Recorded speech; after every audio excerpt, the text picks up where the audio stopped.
it's Connor Tate here with the lovely Trisha Mazin from Choice Home Loans Wangaratta. Hi, Connor. Glad to have you here again, Trisha. Yeah. Thanks for popping back in. Thanks for having me. It's exciting times in the real estate world and also for first home buyers with the new incentive of First Home Buyers Grant. We're just here with Trish to discuss properties that might be available and how you go about purchasing them. Fantastic, Trisha. Yeah. So exciting news for first home buyers. I mean, it's the government have announced as at the 1st of July that there's an increase not only for existing homes but also people constructing a home. So existing home, people that are buying existing homes are exempt from stamp duty. Okay, just on stamp duty, yeah. what is stamp duty and how does it apply to first home buyers? So it's calculated on the purchase price.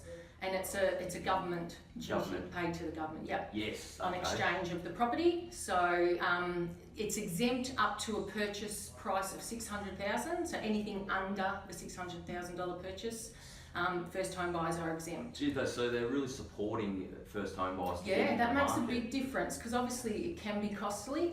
The higher the purchase price, the higher the stamp duty is applied. So you know you're saving a lot. So fantastic. Now $20,000, it's gone up from $10,000 to $20,000 for first home buyers grant. Does this apply to established homes or? No. So the $10,000 increase to $20,000 applies to newly constructed homes. So people that are building.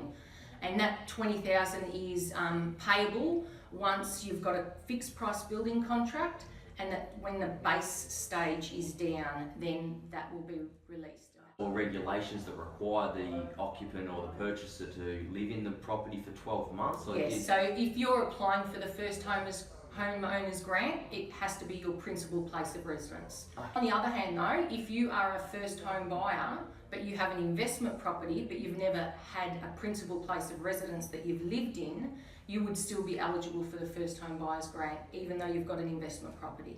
Yeah. What's the step and process? It can be quite daunting for a first home buyer to approach someone in your position about going through that process. So I suppose by gaining a little bit of information, it's going to help them, instead of doing it as of the 1st of July, it's best to get in contact with you. Yeah, absolutely. Get prepared, come and see us, make an appointment. There's no obligation, no cost to come and see us. So there's no cost for you to break down and see where they're at from a financial point of view? No, we don't. Look, some brokers do charge a fee for service. We don't. We're paid on settlement. Once the loan settles, we're paid direct from the lender. Okay.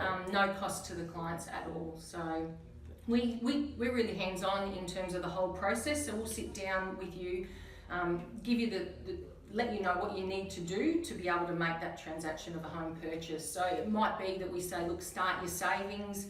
You know, it might be that you're a few months away or that you're ready, and we'll give you all the information needed to get ready for it. So, you know, the pre-approvals I'd really encourage. Yeah. That way, when you go out, you know what you've got to work with, what's affordable, you know, how much you can go to. Yeah. Now, a term that gets thrown around a little bit is genuine savings, and I suppose that's an amount that you've put aside purely for the investment purposes of property and.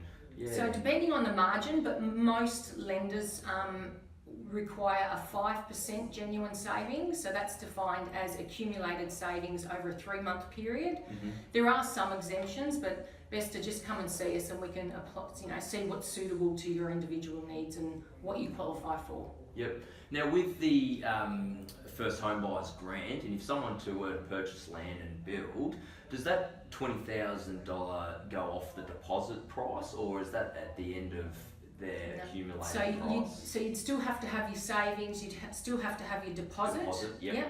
The $20,000 comes into play when you provide the invoice for the base stage of the build. Yes. Then what would happen is the lender would put the $20,000 towards that invoice and then pay the builder. So it comes off the price. Yeah, fantastic. So it's a really great incentive for the first home buyers, guys. I probably imagine you're very busy with a few phone calls that are coming in for the first home buyers. Absolutely. We're lucky to have Trisha Mazin. Where are you located, Trish? If people want to come into the office, where's the best? So we're at 5 Murphy Street in Wangaratta, but we are mobile.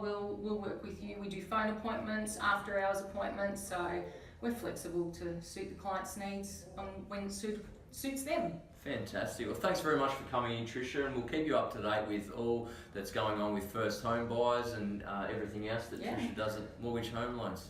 Okay, thanks. Love it. Thanks very much. Thank you. See you soon.